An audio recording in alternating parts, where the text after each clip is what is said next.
Jesus that should be believed in. Anong katuroan niya ang dapat panaligan na nag-uugat at nagpupunta sa kaligtasan? Salvation by kindness. Lord, teach us. Preach to us. Take us by the hand.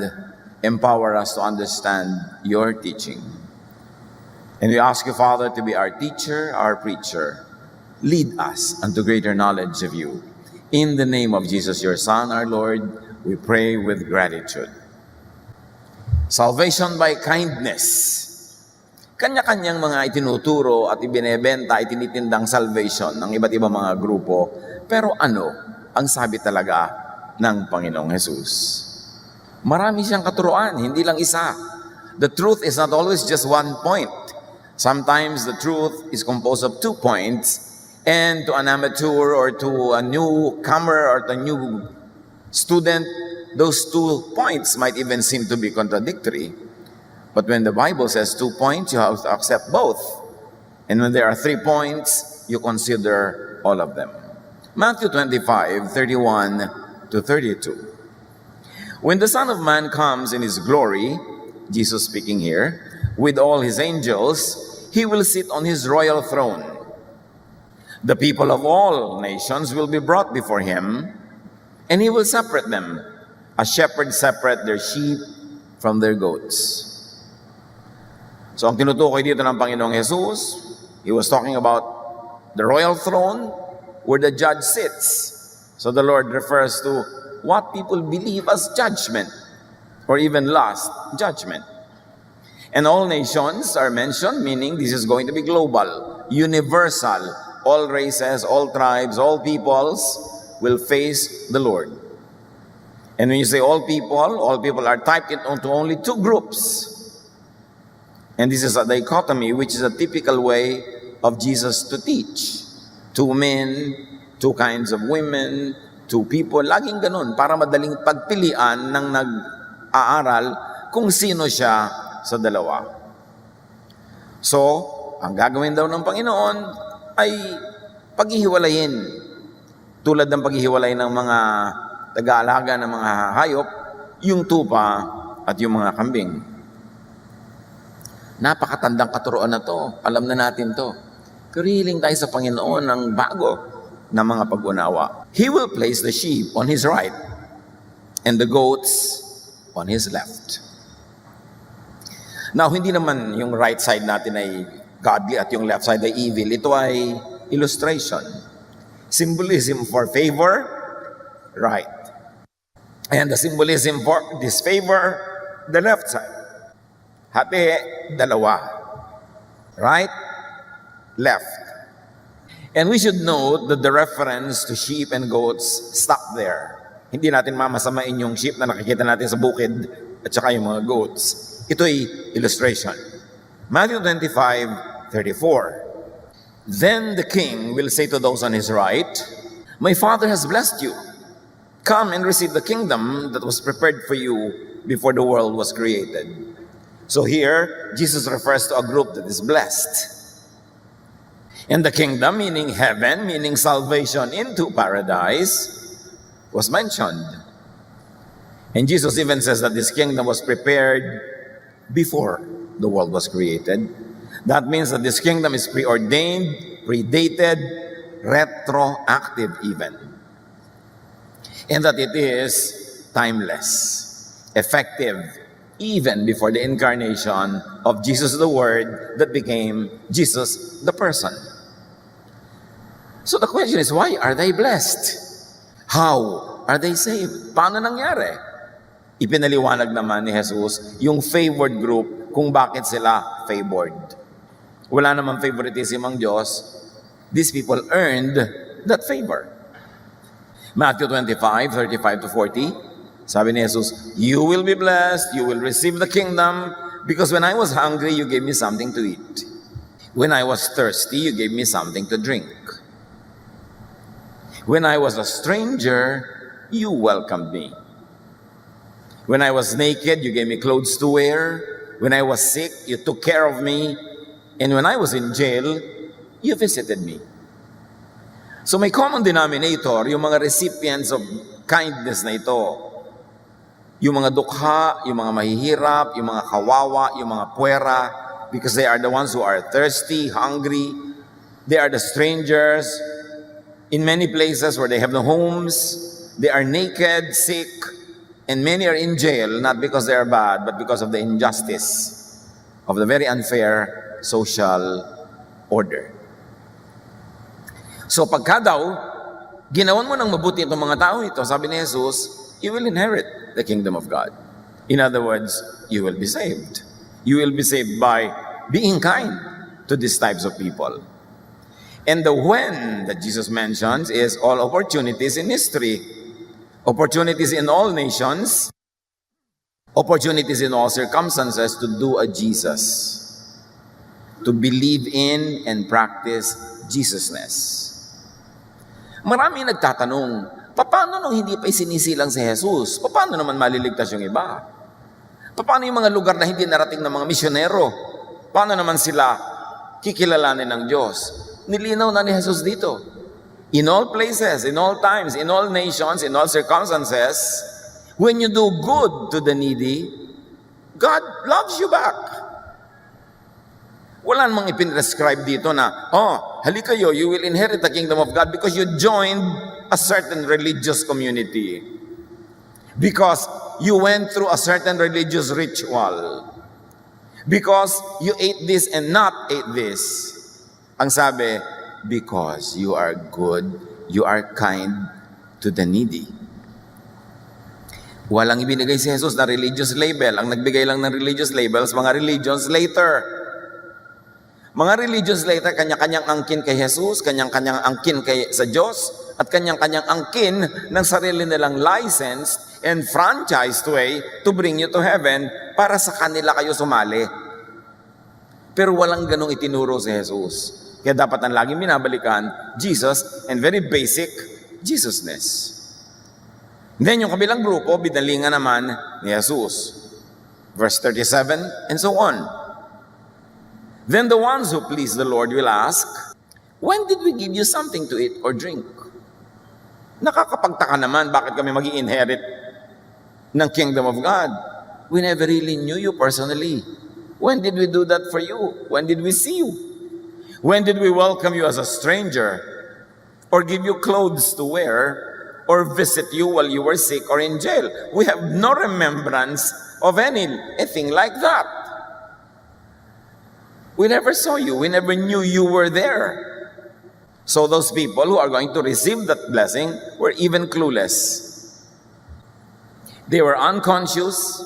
So when they were doing those good things, they were unaffected. They were very natural. And what they did was not under any religious identity. It was not in any religious context. It was plain, day-to-day, simple act of kindness. And it was not even consciously for Jesus. Kasi when did we do this for you? We didn't know that. But what was important, and apparently, all of that was done in the spirit of Jesusness. Yes, they did not know that it was Jesus they were doing it for, but they were doing it in the spirit of Jesusness, which is the spirit of love, the spirit of kindness, which transcends places and times, races and nations and peoples. It was very universal. Then verse 40 and so on, the king will answer, whenever you did it for any of my people, no matter how unimportant they seemed, you did it for me. Sabi niya, alam niyo ba, kung ginawa niyo yan kahit kanino dito sa mga taong ito na iniibig ko, at iniibig ni Jesus very especially yung mga kawawa, yung mga oppressed, yung mga weak.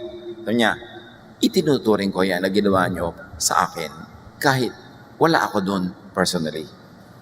So apparently what pleases God, what opens God's eternal kingdom to people, what saves into eternal life, as far as the very teaching of Jesus is concerned, is feeding the hungry, giving the drink to the thirsty, accepting strangers, clothing the naked, which all mean being kind especially to the needy, the weak. This is high score activity as far as God is concerned. Dapat nating idiin na hanggang ngayon walang mine-mention ditong religious identity. This is generic act of kindness without any label of religious identity. But this reading is usually glossed over, even hidden by franchised religion and salvation. Siyempre, pag nakinig tayo sa iba't ibang religious group, ang i-emphasize nila, para kayo maligtas, sali kayo sa amin. Kailangan namin kayong bautismuhan. Kailangan namin kayong gawa ng ganito at ganon. Meron kayong susundin ng mga reglamentos namin. Pero hindi yun ang turo ni Jesus. Kaya napaka-importanteng balikan si Jesus. Kasi pag akyat ni Jesus sa langit, kanya-kanyang claim na ang mga tao na sila ang tama, ang paraan nila ang tama, at sa tamang paraan nila, doon ka lang makakarating sa langit. Inangkin nila ang pintuan ng langit. Hindi ganun ang teaching ni Jesus. Matthew 25:41, "Then the king will say to those on his left, 'Get away from me, you are under God's curse. Get into the everlasting fire, prepared for the devil and his angels.'" So now here Jesus mentions the opposite. Fire, hell, judgment, punishment, all in one breath. And the important thing is that Jesus says it was prepared. Like heaven, this is preordained, predated, retroactive. This also is timeless.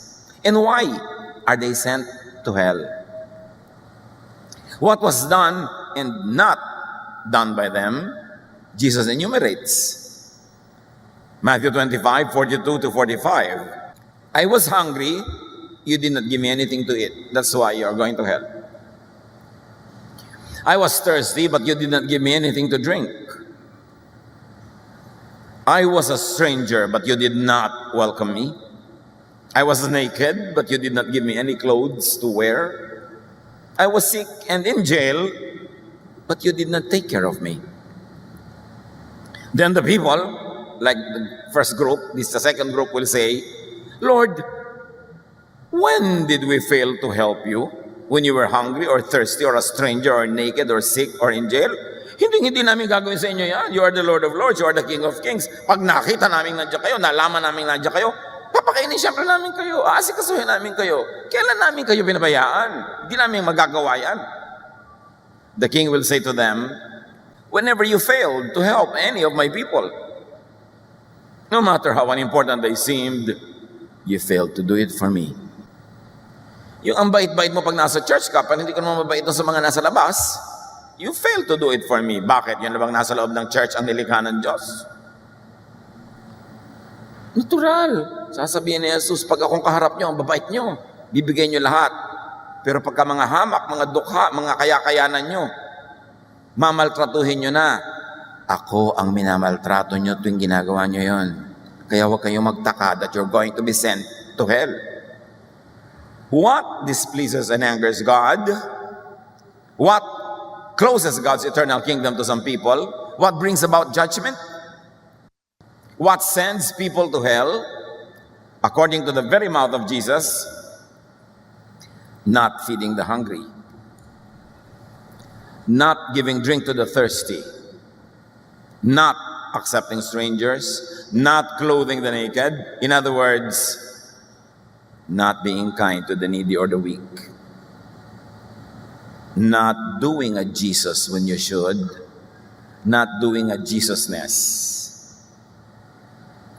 It is really not joining any particular religion or sect. It is failing to be kind, to be good to the needy. So many people always ask, what is the true religion?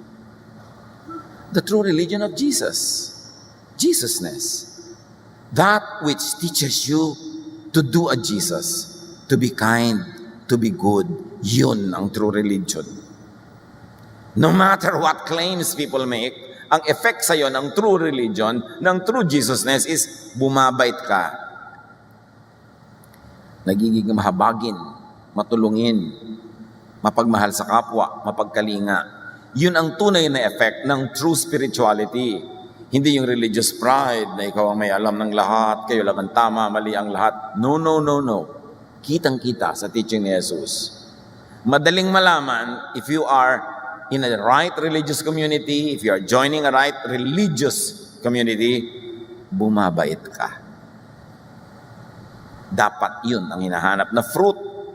Because Jesus says, you will know them by their fruit. Matthew 25:46, then Jesus said, those people will be punished forever. And punishment for kindness to others was prepared beforehand. It is timeless. It is not just an afterthought. Matthew 25:46, to go on, but the ones who pleased God will have eternal life. There's reward for kindness to others.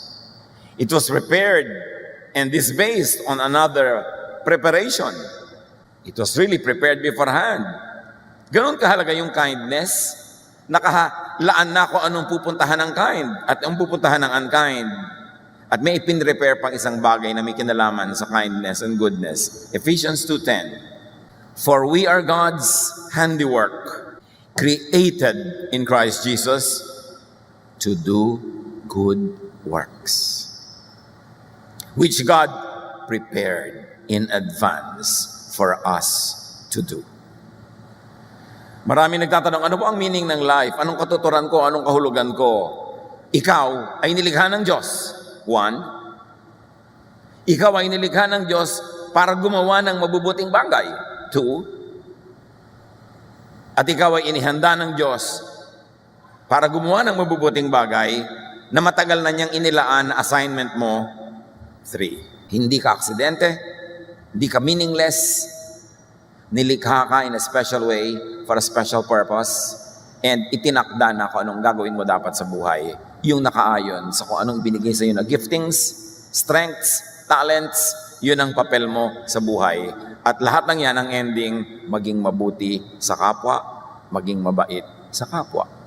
At inilaan na yan ng Diyos bago pa nilikha ang mundo. Hindi ka pa isinisilang, alam na ng Diyos kung anong gagawin sa iyo at alam niya kung anong ipapagawa sa iyo. Kaya sabi, I praise you because I am fearfully and wonderfully made. You created me in my inmost being. While I was being created in my mother's womb, you saw my unformed body. And all the days in my life, you ordained for me. That's all the Psalms say. So lahat may saysay. Everyone is created and designed for a purpose. Everyone is created and designed for specific good works as directed by their giftings. They are designed for the fulfillment of God's will and intention. Kaya ang sabi sa Ephesians 4:11-16, Christ gave gifts to people. Some of them were enumerated here, but not all.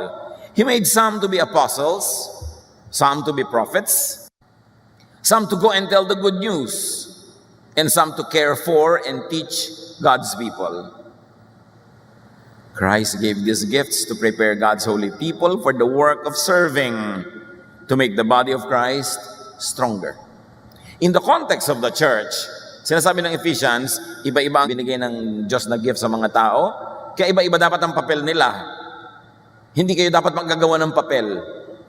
Lumagay kayo sa lugar nyo kung anong gift ang binigay sa inyo, at pag lahat kayo kumilos ayon sa gift na binigay sa inyo, the church will be strong. Ganito rin sa family, sa community, sa bansa, sa buong mundo. Pag lumagay ka sa lugar, ginagawa mo ang tama as you were gifted by God to do, the world will move forward and prosper, and everybody will benefit. Lahat may purpose.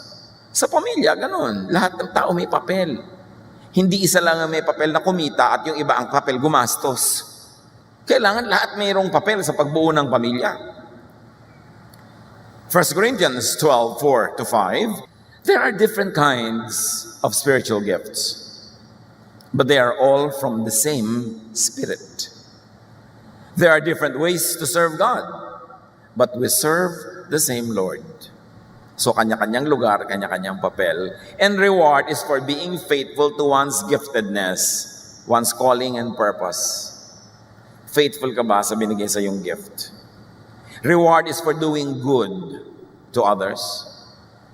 Reward is for giving balance to life, to the world, to life. Because when you do your part, everybody will benefit and you will get your share. Reward is for true and pure spirituality, religiosity, which really means kindness. God rewards kindness. James 1:27 wishes to clarify something. Religion that God our Father accepts as pure and faultless is this: to look after orphans and widows in their distress, and to keep oneself from being polluted by the world. Sabi ng Contemporary English Version, religion that pleases God the Father must be pure and spotless. You must help needy orphans and widows, and not let this world make you evil. Very clear. Religion that God loves and approves of is not about membership. It's not about ritual. It's not about the usual standards of corporate religions. But it is being kind and being good. Sino ang mas makadiyos? Yung hindi relihiyosa pero matulungin sa kapwa? O yung relihiyosa pero hindi naman matulungin? Alam na natin ang sagot. Ngayon, doble-doble na kung napaka-relihiyosa mo pa, napaka-spiritual mo, tapos napaka-matulungin mo pa. How can you go wrong? Pero yung kakulangan sa kabaitan sa kapwa at kabutihan na hindi pwedeng pagtakpan ng relihiyon o pagiging relihiyoso, tinitingnan ng Diyos ang puso ng tao. And of course, this meaning of Jesus can be extended in many loving ways. Because hunger and thirst, need for hospitality, is not only material, but also spiritual and emotional. Parang yung sinasabi ng psychology na needs of man, basic needs, material, and then of course yung secondary needs, mga being wanted, feeling important, emotional, social, and then there's the spiritual, yung merong meaning ang yung buhay. So ganun din yung clothing and feeding and giving drink and visiting. Hindi lang physical, it can have emotional and social angles. Meaning the stranger that Jesus refers to, that you should be hospitable to, is also the strange, the outsider. Kung yung stranger in its primitive sense is may bayan kayo, tapos may outsider, nandun siya yung foreigner, siya yung outsider. Pero ganun din sa lipunan, may grupo kayo, meron kayong society, meron kayong pamilya na kakaiba siya, hindi siya kabilang, siya rin yung stranger na yun. So stranger is also the strange, the outsider. Strangers that we have to be nice to are those who are cast out and rejected because they don't belong. That the people of God, the followers of Jesus, should be kind and nice to the stigmatized, to the branded, to the demonized, to certain types of people who are marginalized, disenfranchised, disempowered, at inaapi pa nga, oppressed. Extend the meaning of stranger to this, not only the foreigner or the tourist. Luke 7:39, the Pharisee who had invited Jesus saw this and said to himself, if this man really were a prophet, he would know what kind of woman is touching him. He would know that she's a sinner. So here is a stranger here, an outsider, a woman who is considered by the religious as a sinner.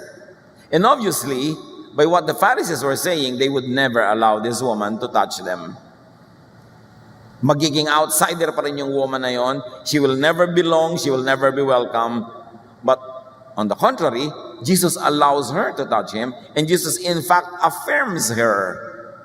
Yun ang ibig sabihin ng, I was a stranger and you welcomed me. I was this woman considered sinful, but Jesus welcomes me. The Pharisees won't welcome me. So at once a dichotomy, yung magkakaibang attitude. Matthew 9:10-11. Later, Jesus and his disciples were having dinner at Matthew's house. Many tax collectors and other sinners were also there. Some Pharisees asked Jesus' disciples, why does your teacher eat with tax collectors and other sinners? Eto na naman yung outsiders. tax collectors, sinners, people that will never be welcome in the presence of the religious. And their question to Jesus through the disciples was, why do you welcome these people into your presence? Why do you even fellowship and fraternize with them? Because obviously, kung sila lang ang masusunod, yung mga religious, they will never do it. They will never welcome these people. These people will remain as outsiders. At sabi ni Jesus, I was a stranger and you took me in, therefore you inherit the kingdom of God. So alam na alam natin sa turo ni Jesus kung sino ang welcome sa heaven. Yung mga suplado, mga suplada, mga masiselang religious people who will never welcome people they consider to be sinners, or those who will welcome them like Jesus does. Let us not be deceived. This is the very teaching of Jesus. And yet many people, because they think they're doing it in the name of God, they shun, they kick away, they exclude outsiders who are less holy than they think those people should be holy.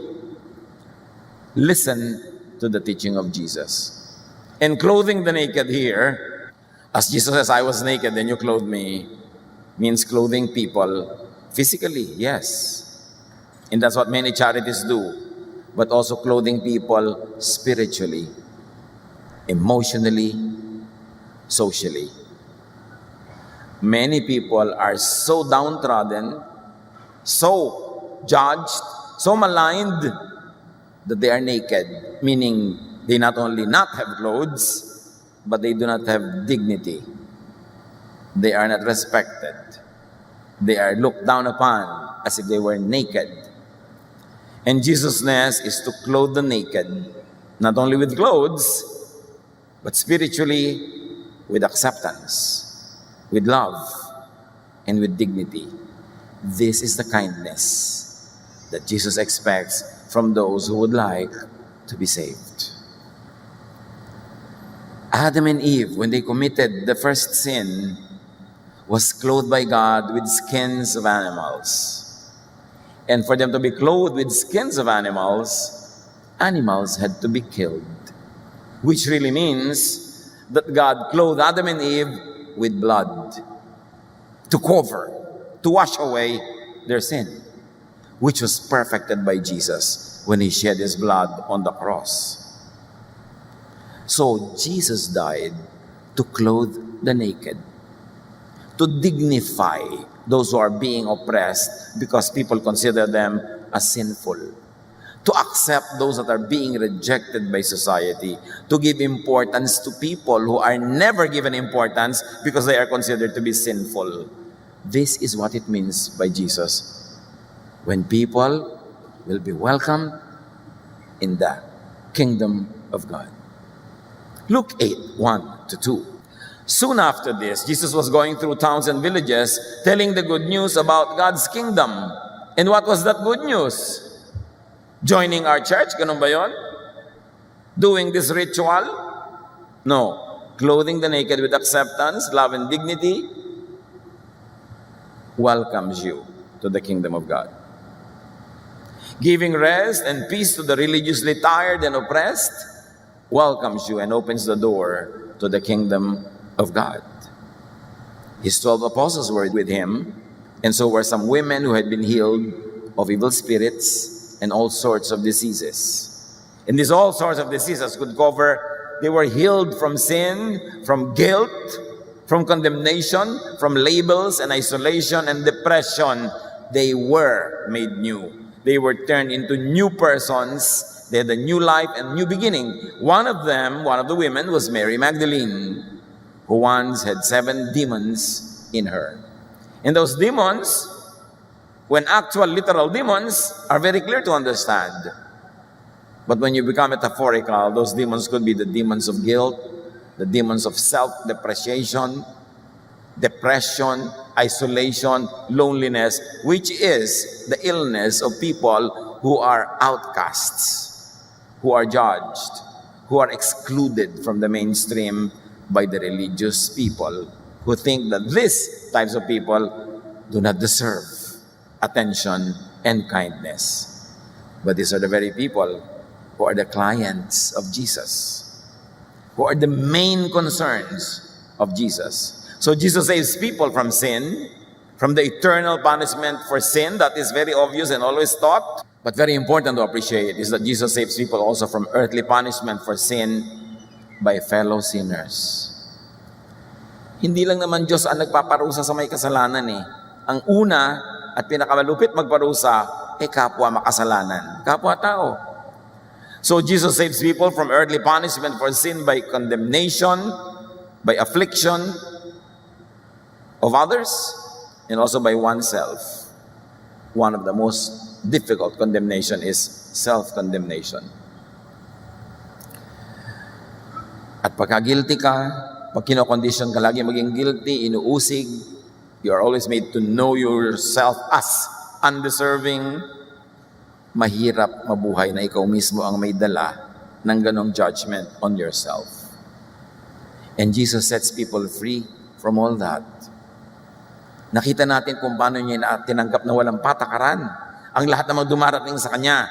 At pagkatapos pagtagal-tagal, isa-isang nawawala yung mga nakatira sa kanilang mga masasamang espiritu, literally or symbolically, because the love of Jesus heals them all.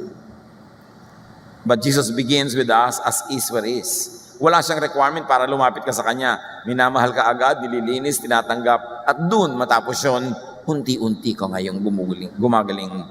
Because God changes us from glory to glory after we have received Jesus into our hearts, into our lives.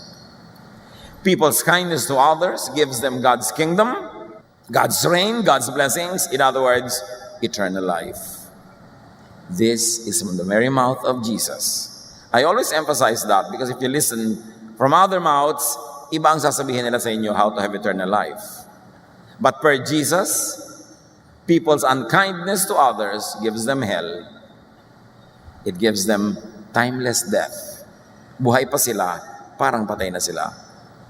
God's kingdom is not about religious affiliation. Although when you are affiliated to the very maka-Jesus na mga faiths, lalo kang lumalapit sa Diyos. Pero affiliation by itself is not the point. God's kingdom is not about religious rituals and activities. It's not about religious calendars and festivals. It's not even about religious issues and doctrines. It's not about diets. It's about Jesus and Jesusness and kindness and goodness. Romans 14:17. For the kingdom of God is not a matter of eating and drinking or religious rituals, but of righteousness. And righteousness is always defined as goodness to others. So the kingdom of God is not a matter of religious diets or activities, but of righteousness, goodness to others, of peace and joy in the Holy Spirit. The kingdom of God is about kindness and goodness to others. Paulit-ulit tayo. Kasi kailangan malinaw. Paano po yung salvation by faith? Di ba saved by faith tayo? Bakit yung by kindness na? Di ba? Salvation by works na yan?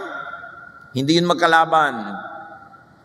Because faith in Jesus means faith in the teachings of Jesus, faith in Jesus the person, and faith in Jesusness as a thought, as a lifestyle, as a habit, as a way of dealing with others. In other words, faith in Jesus means faith that leads to works, doing the works of Jesus.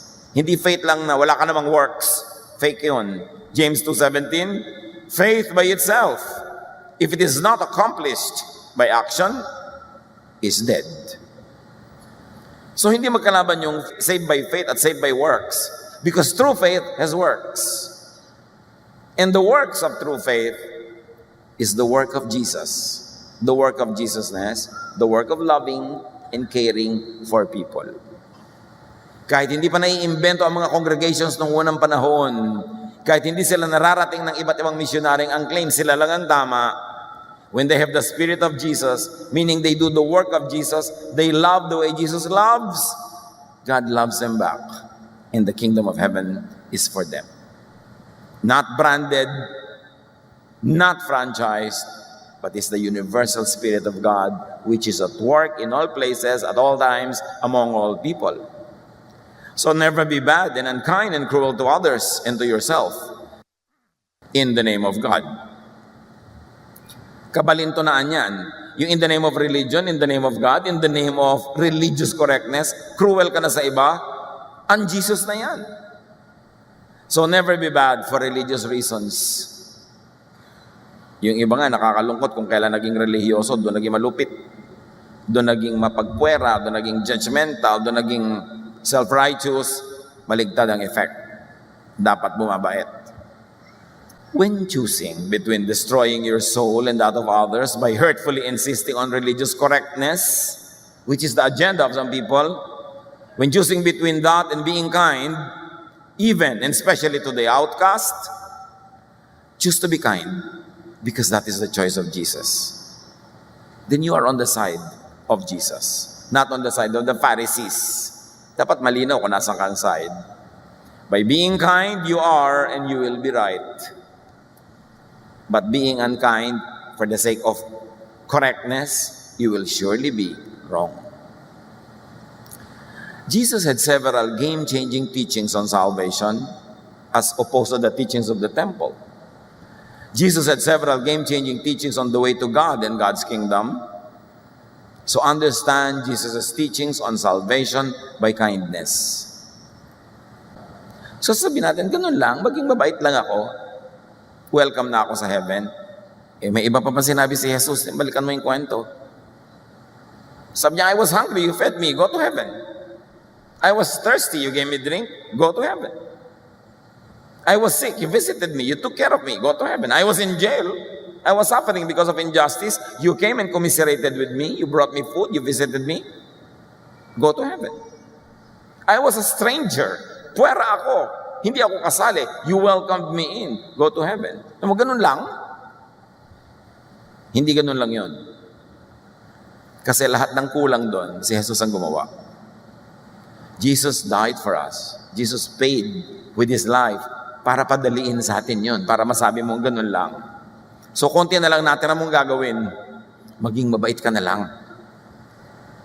Matthew 11:28-30, come to me all of you who are weary and burdened, with all that religion, and I'll give you rest. Take my yoke upon you and learn from me, not from them, because they will only teach you to be cruel, to be unkind, and to be ultra-religious to the point of being unkind to others. Take my yoke upon you and learn from me, for I am gentle and humble in heart, and you will find rest for your souls. Pag sa akin kayong susunod, di kayo ma-stress. Mapagod man kayo, katawan lang, pero hindi yung spirit. Hindi ko kayo laging uusigin, laging papagalitan, laging ipupwera, laging tatakutin. You will find rest for your souls. Ganun lang? Yes, ganun lang. Kasi ginawa ko na lahat eh. Ang natira na lang siya, tanggapin mo yan at magpakabait ka sa kapwa mo. Yun na lang yung hinahanap sa'yo ng Ama. For my yoke is easy and my burden is light. Sabi niya sa verse 30. So be kind. God made it easy for us to enter into eternal life. And in this particular teaching of Jesus, though there are several other teachings, the way is to be kind. Hindi mo kailangan maging morally perfect. Hindi mo kailangan mabemorya ang buong Biblia in a certain version. Hindi mo kailangan magpunta sa iba't ibang lugar para bisitahin lahat ng mga banal na dako. Maging mabait ka lang. Welcome ka na sa Diyos. Sabi niya, my yoke is easy, my burden is light. Huwag nating paguluhin na dinadagdagan ng religious identity yung salvation. Drama lang yon, alamat lang yon ng mga relihiyon na gustong sa kanila ka lang sumali para masolo kanila. Pero as far as Jesus is concerned, maging mabuti ka sa kapwa, okay ka sa Diyos. Lord, turuan niyo po kami na i-apply ito sa aming buhay. Alam namin na hindi ganito lang yon. Ang iyong anak na si Jesus ang gumawa ng lahat ng kailangan at humarap sa lahat ng hirap para maging parang madali lang sa amin. Teach us, Lord, to appreciate the work of your Son, Jesus, by doing His work, by being good, by being kind to people. Right now, I challenge you, church, each one of us, bow before the Lord. Think of people you are not kind to. People you know, people in your life, people in your family, in your social circle, in your workplace, anywhere. People that you know, hindi ka mabuti sa kanila. Hindi ka mabait sa kanila. People na kuminsan sinasadya mo pa talagang pahirapan, parusahan, at gawa ng hindi maganda. Think. Nawa, zero. Pero himala naman kung zero. Babait naman. Pagkawa zero. Pero kung mayroon, I want you to pray to God and seek God's forgiveness for being unkind. Kahit pa sabihin deserve nila na hindi ka maging kind, kahit pa sabihin masama kasi sila, sabi ni Lord, if you do it to the least of this, you do it to me. Hindi pinag-uusapan kung deserve nila yon. Ang pinag-uusapan, masama ka ba o mabuti sa kanila. Lalo kung sarili mong pamilya, sarili mong asawa o kapatid, sarili mong biyanan o manugang. God knows. Pray to the Lord. Surrender this to the Lord right now. Never rise from your seat, never leave this hall without making this thing clear with God. Think of those people. At sino man ngayon, ang dumating sa puntong, yes, Lord, I realize na ayaw nyo ng ganitong behavior. Ayaw nyo na unkind ako kahit kanino man. I am sorry and I want you to restore me. And we are going to pray for God's blessing to you. That you will be able to, from now on, be kind and be good. Lord, may you work in the hearts of your people. May we not harden our hearts as in the rebellion when you speak to us. Aminin namin ang aming mga pagkukulang, lalong-lalo yung mga unkindnesses, ungoodness namin to others. Stand up to the Lord and say, Lord, I'm sorry. This is not pleasing to you. I'm going to stop being unkind and I will start being kind because this pleases you. May you bless each one. May you bless, restore. And Lord, I ask that you even give them extra spiritual blessing that will enable them to be dramatically, beautifully kind instead of unkind. Father, we thank you for hearing our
our prayer. Continue, everybody, to be with the Lord in silence. You are kind, you are good to so many people, but they are not good to you in return. Don't regret it. Don't regret being kind.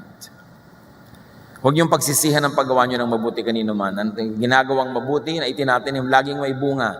It doesn't always immediately show, pero laging may bunga. What you plant, you harvest. Kung meron sa ating mga natitempt na magsisi dahil gumawa ng mabuti tapos hindi naman ginawa ng mabuti in return, huwag kayong magsisi. Continue to do good. Because when you do good, you're on the side of Jesus. And God knows. And God knows when to give you a good harvest for the good that you plant. Father, your people are assembled before your presence. Our prayer is that you will make us understand more deeply the meaning of your love. And it will translate into loving actions in our lives. Turuan niyo po kami, Lord, na maging mabuti, mabait. At kung mabuti